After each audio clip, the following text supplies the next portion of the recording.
Bonjour à tous, je suis Gilles Mancian, je venais vous saluer aujourd'hui. Je viens continuer cette discussion sur la nature multidimensionnelle des êtres et des choses. En essence, je disais qu'il y avait 1% des gens seulement qui étaient conscients de ce principe de l'ascension, mais en réalité c'est plutôt 0,1%. S'il y a 6-7 millions de personnes sur la Terre actuellement qui sont conscients de ce potentiel d'ascension, notre mission pour tous ceux, c'est d'ancrer suffisamment de lumière pour se sentir confortable avec ce procédé, pour informer les 99,9% des autres. Parce qu'à partir du moment où les gens prennent conscience de cette connaissance de l'amour éternel, de leur nature éternelle et divine, toutes les choses vont se résoudre très rapidement. C'est parce qu'ils sont dans la peur et l'ego, qu'ils sont conditionnés dans une matrice fantôme. Et donc voilà, je voulais aussi dire, toutes ces idées que je présente sont un petit peu des dérivatifs de ce que je présente dans mon livre, Quand je ne rêve pas, je suis, que je vais bientôt pouvoir publier. Et puis bon, ma mission, ça va être de l'amener dans le monde pour informer ces 99,9% des gens. Bien sûr, tout le monde ne va pas être ouvert à ça, mais beaucoup de gens pourraient s'y intéresser au fur et à mesure, parce que bon, il y a comme disait, c'était Descartes qui disait que... je sais pas, c'est qu'a priori, bon, toutes les nouvelles, c'était peut-être pas Descartes d'ailleurs, mais bon, Descartes parlait quand même du sens commun. Il y a des choses sur lesquelles on peut devenir des sens communs. Il y a plein de ces idées, quand on y réfléchit, au départ, elles sont opposées parce qu'elles nous forcent à confronter des choses, à remettre en question certaines idées passées, mais quand on les adopte, on s'aperçoit que ça sert, c'est quelque chose qui est vraiment, qui devient le sens commun des générations futures. Donc, voilà, je vais faire deux messages aujourd'hui. Je vais bientôt pouvoir reposter mes vidéos, donc enfin, par le temps que j'arrive là, elles seront repostées. Donc j'en fais quelques-unes d'avance parce que je risque d'être un peu occupé, et donc ça me permettra d'avoir une vidéo à mettre tous les jours. Donc, je voulais dire, nous sommes ici pour faire des erreurs. Notre mission, c'est de faire des erreurs et d'apprendre de nos erreurs. C'est de pas refaire toujours les mêmes erreurs, hein. Parce que, en essence, quand on regarde sur notre passé, on se dit, bon, avec ce que l'on sait maintenant, on peut avoir des regrets par rapport à ce qu'on a pu faire dans le passé. Si je savais à l'époque ce que je sais maintenant, les choses se seraient beaucoup mieux passées, donc ça peut nous donner des regrets. Alors qu'en réalité, au moment où on a fait ces choses dans le passé, c'était parfait par rapport au niveau de conscience qu'on avait, on ne pouvait pas faire mieux, et ça, on a appris de ces choses. Donc éventuellement, on pourra revisiter tout ce passé, réaligner tout ça et réintégrer dans notre futur les situations pour les harmoniser dans notre vie, si nécessaire. Je veux dire, le tarot, l'astrologie, les médiums, tout ça, c'est très très bien, mais ne laissez pas quelqu'un vous dire quels devraient être vos choix. Vos choix sont vos choix. Si ce que je vous dis résonne avec vous, utilisez-le, parce que j'essaie d'être sage dans mes conseils, mais c'est votre voix intérieure, c'est votre choix. Tous les choix sont les vôtres, et ne laissez pas quelqu'un vous dire quel sera votre futur ou d'influencer votre futur. J'ai de plus en plus de mal à voir les prédictions quand je regarde des vidéos sur les prédictions sur un mois. Ça, c'est parce que tous les moments du présent, il peut y avoir des miracles qui se passent, qui sont conditionnés à notre présence intérieure, conditionnés à notre timing personnel, à notre ligne temporelle personnelle. Et donc ne laissez pas quelqu'un d'autre choisir pour vous, ne laissez pas les forces du monde extérieur choisir quelle doit être votre réalité. C'est à vous de reprendre le pouvoir sur ces choses.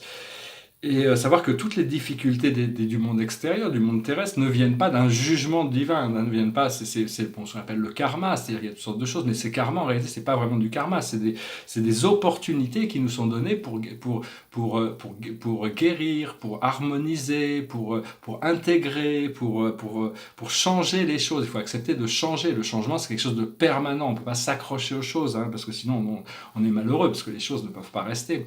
Il y a des choses qui sont durables et des choses qui ne sont pas durables. Et donc il faut chercher à devenir son plus haut moi, sa plus haute version de nous-mêmes tous les jours, hein. Et donc quand on regarde son passé, on doit le regarder avec compassion et avancer, hein. Faut pas s'accrocher au passé, surtout aussi. S'il y a quelque chose de valeur ou quelqu'un dans le passé qui a vraiment de la valeur pour nous, on va le retrouver dans notre futur, hein. Notre âme va nous le ramener, donc c'est pas la peine de s'inquiéter de ça. Savoir aussi qu'il n'y a rien au-delà de l'amour, il n'y a rien au-delà de l'unité. Et c'est notre nature réelle. En réalité, on n'a jamais pu se séparer de cet amour éternel et infini. C'est ce que nous avons toujours été. Nous avons toujours été créés parfaits et divins par notre Créateur. C'est tout ce que nous sommes. Tout le reste, ce sont des illusions de notre conscience. Donc, Donc il faut ça, au plus on arrive à comprendre ça, au plus on lâche prise sur toutes ces choses, on s'accepte soi-même et on s'aperçoit qu'il n'y a rien à réparer, il y a rien à, il y a rien à- il y a vraiment rien à guérir même, il y a tout est parce que c'est juste que bon, il y a un procédé de prise de conscience, il y a un éveil qui est en train de se passer. Personnellement, je suis en train de nettoyer mon corps physique, ça prend du temps, ça prend 3 mois. Hein. Moi, je suis déjà 2 mois dans le procédé, mais je suis vraiment très très très pressé d'arriver au bout parce que je sens que ça va être beaucoup mieux. Mais donc il y a toute cette transmutation, toutes ces choses qui avancent, il y avait toutes ces peurs inconscientes inconscientes, c'est-à-dire que je n'en étais pas conscient, mais au fur et à mesure qu'on fait ce nettoyage, ces peurs inconscientes deviennent conscientes et on peut les libérer, on peut s'en débarrasser, on arrive à faire plus confiance à notre présence intérieure. Actuellement, la planète est en train de traverser, le Soleil est en train de traverser le Poisson. Bon anniversaire à tous les Poissons, moi j'ai mon anniversaire qui va arriver aussi. Et donc c'est vraiment un moment pour tout le monde, qui est vraiment magique, mystique.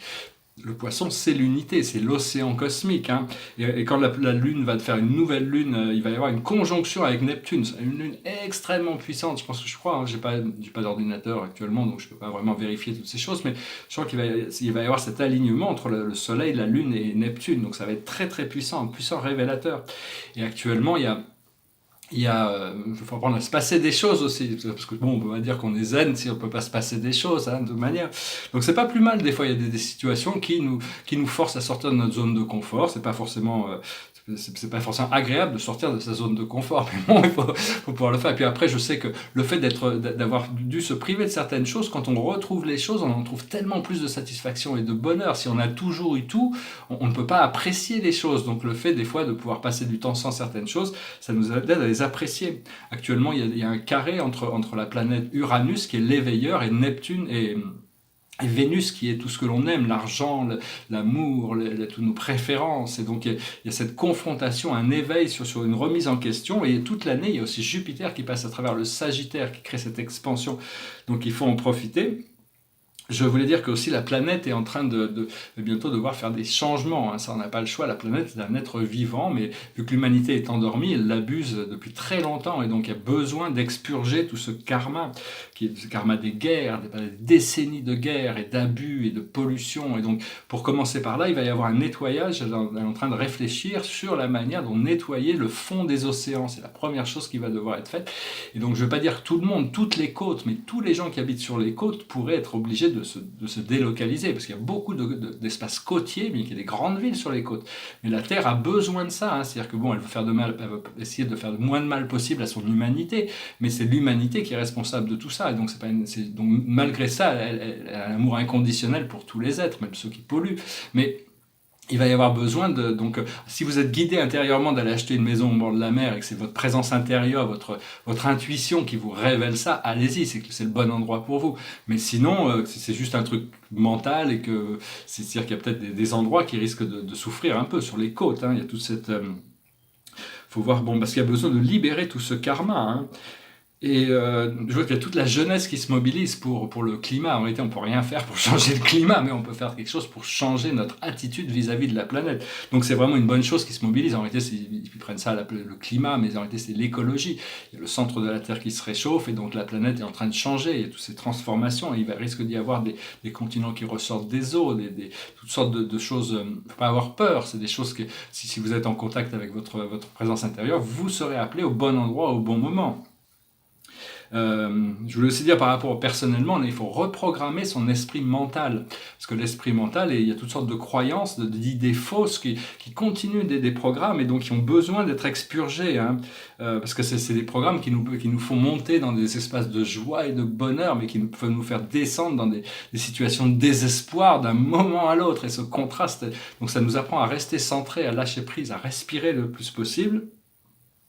Et pour savoir aussi qu'on ne peut pas rester dans l'unité et la joie tout le temps. Hein. Dieu sait très bien qu'on n'est pas capable de ça dans notre dimension terrestre actuelle.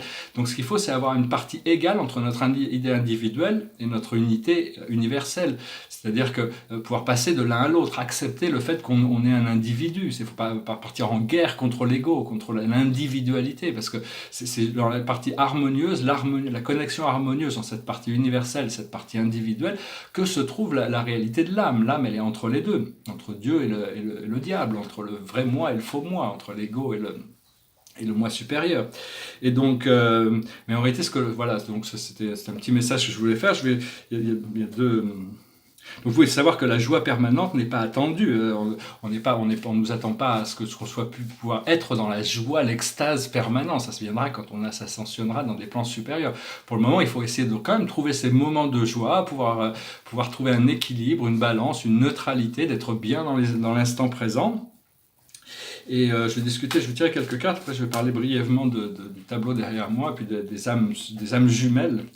Alors, la plus haute sagesse pour nous aujourd'hui, c'est l'emprisonnement et l'esclavage. Il faut absolument arriver à arrêter cette idée de martyr. La porte est ouverte. Hein. Il n'y a plus de nécessité de se laisser emprisonner par des vieux. C'est tout un procédé mental qui a besoin d'être retourné dans l'abandon à votre Christ intérieur, l'abandon à votre divinité, hein, c'est-à-dire l'amour inconditionnel, le pardon inconditionnel. Et sortez. Des fois, il y a besoin de sinon demander à ce que les choses soient résolues, que la vérité soit révélée et que la justice divine s'exerce sans avoir besoin de conditionner ce que cette justice doit révéler. Mais il y a besoin, des fois, moi je me trouve un peu hanté par des choses qui ont été faites contre moi, mais bon, je peux pas, c'est pas à moi de juger, mais je suis obligé vu que ça revient, je suis obligé de demander une résolution pour avoir l'esprit tranquille, même si ça doit exposer des gens qui ont des actions criminelles. Et donc, c'est quelque chose bon, donc je demande que la chose des situations se résout pour le plus haut bien de tous. Et donc ce que l'on doit comprendre, c'est biblique, c'est-à-dire c'est biblique, c'est-à-dire c'est une situation très à l'histoire, à l'intérieur de l'histoire, c'est très puissant, mais il faut abandonner l'idée de religion. C'est pas la religion qui compte, c'est l'ascension intérieure, c'est le procédé de communion, de communication avec notre vrai moi, avec notre divinité. Et donc il faut arrêter de se tourner vers des dogmes et se tourner vers le dharma, la loi divine. Hein.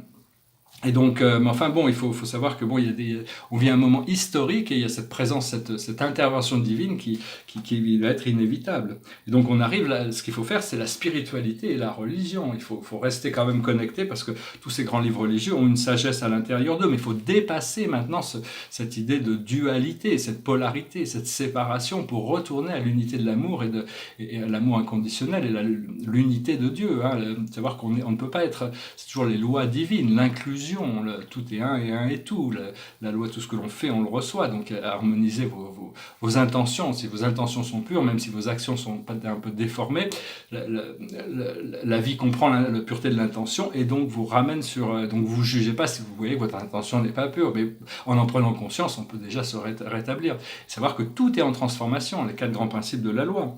Donc, la différence entre la spiritualité et la religion, c'est que la religion se tournait vers l'extérieur pour trouver une sagesse, alors que la spiritualité se tourne vers l'intérieur. On n'a plus besoin d'intermédiaire entre nous et notre Créateur. On a la voix intérieure, comme disait Marc Aurèle, notre guide intérieur, très puissant philosophe. Marc Aurèle, Les Pensées pour moi-même, je vous recommande, c'est un philosophe romain qui était la manifestation des idéaux platoniciens, le roi philosophe, le dirigeant qui possède la sagesse et qui aime tout le monde et qui trouve, où tout le monde trouve sa place et tout le monde est heureux en société parce que le dirigeant possède cette sagesse. C'est aussi un concept de Lao Tzu ou de Confucius. Et l'aboutissant, c'est la santé, plus de conscience, plus d'ancrage dans notre corps physique. Notre corps physique, c'est le temple du Saint-Esprit. Il a besoin d'être clair, il a besoin d'être aimé, il a besoin d'être purifié, qu'il soit comme un cristal clair. Donc tout ça, c'est des choses qui sont en train de se produire. Hein. Alors d'abord, le tableau derrière moi, c'est un tableau qui s'appelle Troublant numéro 3. C'est un tableau qui est sur du contreplaqué.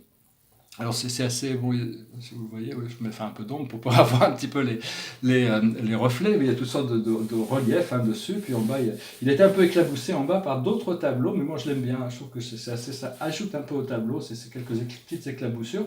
Alors les trous blancs, les trous noirs et les trous bleus, pour le moment, les scientifiques, on croit connaître les trous noirs, mais en réalité, on s'apercevra avec le temps, je sais que bon, certaines personnes peuvent me dire non, fantasme. Mais en réalité, ce qu'on appelle des trous noirs sont en réalité des îles sombres de l'espace. Les scientifiques contemporains appellent des trous noirs sont les îles sombres de l'espace, sont des étoiles qui qui ont implosé et qui sont devenus des étoiles, des masses massives. C'est pas des trous, hein, mais ça permet aux esprits supérieurs de l'univers de les placer en contrepoids des matières vivantes, des étoiles vivantes. Et donc ça permet l'équilibre des choses et éventuellement elles capturent de l'énergie jusqu'au moment où elles vont se réactivent comme un nouveau corps céleste vivant. Par contre, il existe bien des trous noirs, des trous blancs et des trous bleus qui, dans les civilisations supérieures, on s'en sert pour voyager entre les dimensions, voyager entre les planètes, voyager, c'est des raccourcis, et donc on a tous un trou noir à la base. À la base, quand on perd conscience et qu'on dort la nuit, on passe par un trou noir, et quand on revient, on est obligé de repasser par ce trou noir. On m'a emmené visiter un trou noir, c'est quelque chose de magnifique. Ma présence intérieure m'a emmené dans un trou noir. J'ai jamais été encore visiter les trous blancs et les trous bleus, mais je sais que c'est qui nous amènent dans des dimensions supérieures. Dès que je serai prêt, je sais que je serai invité à les visiter.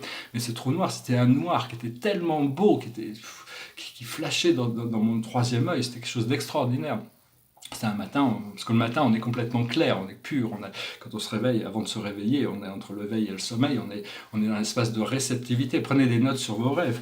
Donc voilà, c'est juste une idée, après ça chacun adopte les idées mais c'est des réalités qui finiront par se vérifier scientifiquement. Tout ça c'est des choses très scientifiques, toutes les choses dont je parle dans mon livre et dans ces vidéos. Alors je voulais parler des âmes jumelles. Alors l'âme jumelle, qu'est-ce que c'est? C'est notre complément parfait. C'est-à-dire on a tous été créés parfaits, mais il n'y a qu'une partie de nous-mêmes qui est venue s'incarner ici. Alors, mais il peut y avoir une autre partie qui est incarnée dans un autre corps, qui est notre complément. Ou pas, c'est pas sûr que ça. On n'a pas vraiment besoin. En réalité, c'est-à-dire que qu'est-ce que c'est que l'âme jumelle? C'est si on est un homme, c'est le divin féminin. Si on est une femme, c'est le divin masculin, c'est notre âme jumelle. Donc au plus on arrive à développer si moi étant un homme, mon divin masculin, au plus mon divin féminin va s'harmoniser avec ça. Je ne sais pas si vous voyez ce que je veux dire. Et donc, donc l'idée, c'est d'arriver à s'unifier avec notre flamme jumelle. Une fois qu'on est unifié, c'est la partie la plus sacrée de nous-mêmes qui correspond à l'autre polarité. Mais au plus on arrive à s'harmoniser avec notre polarité du côté de notre genre, au plus ces deux parties se rentrent en fusion, hein, et donc c'est connaître la sagesse intérieure du divin masculin et du divin féminin. Et à partir de ce moment-là, on arrive à découvrir, généralement, il y a une autre âme, une âme qui correspond à cette fréquence, qui rentre dans notre vie pour combler parce qu'on n'est plus à la recherche de boucher un trou, on a réuni ces deux parties à l'intérieur de nous, et cette personne est aussi dans cette même complétion. Et donc la rencontre prend des dimensions beaucoup plus, on espère que, bon, de toute manière, ça peut être, mais des fois, vu qu'on n'est pas complètement en alignement avec nous-mêmes, on rencontre une âme qui a cette fréquence de l'âme jumelle ou l'âme sœur, et donc ça crée beaucoup de discordance à l'intérieur de nous, parce que ça pousse des boutons, parce qu'il reste des boutons à pousser. Alors, une fois qu'il n'y aura plus de boutons à pousser, on peut rentrer en accord et en harmonie avec cette relation qui est beaucoup plus permanente, beaucoup plus profonde, où il n'y a même pas besoin de se parler pour se comprendre. Et donc il y a toutes ces choses qui sont potentiellement devant nous, si c'est ce que l'on désire, hein, bien sûr. Donc voilà, je voulais finir avec une chanson. J'espère que vous avez trouvé cette vidéo intéressante. C'est une chanson qui nous rappelle un peu comme Marc Aurèle, qui nous rappelle, Marc Aurèle, son guide lui explique que tout ce que tu sais, tout ce que tu vis, tout ce que tu crois être important, dans un espace d'éternité, sera devenu de la poussière, des cendres. Il n'y aura plus rien. Tout le monde aura tout oublié de ces choses qui étaient si importantes.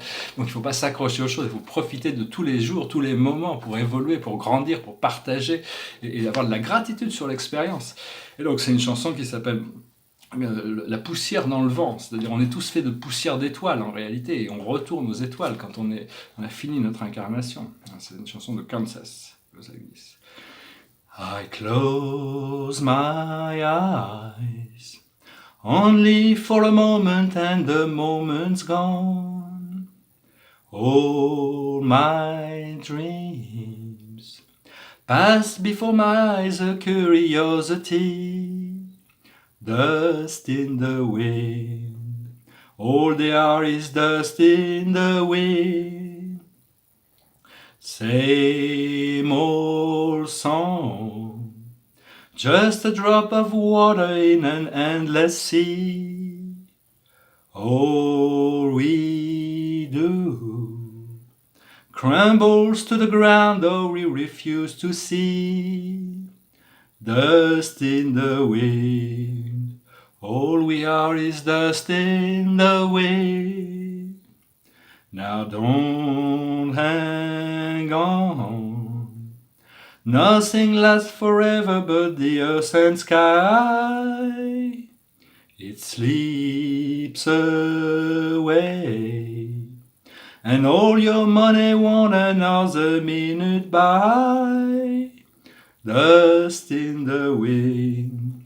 All we are is dust in the wind. Dust in the wind. Everything is dust in the wind. Voilà, je vais finir en musique. Je vais finir des fois ces chansons, je dis namasté, c'est pour saluer votre divinité. Mais je l'avais remarqué, j'aime bien finir mes messages par le mot salat. J'ai remarqué que c'était le commandeur Ashtar, qui est un ami, je vais revenir pour faire une vidéo sur les familles galactiques, qui utilise ça comme finir ses messages. Bon, j'ai regardé un petit peu, salat veut dire prière, mais c'est une prière qui s'adresse à l'être suprême dans le Coran. Et donc, cet être suprême, c'est déifié, c'est Dieu, c'est l'un qui est tout et le tout qui est un.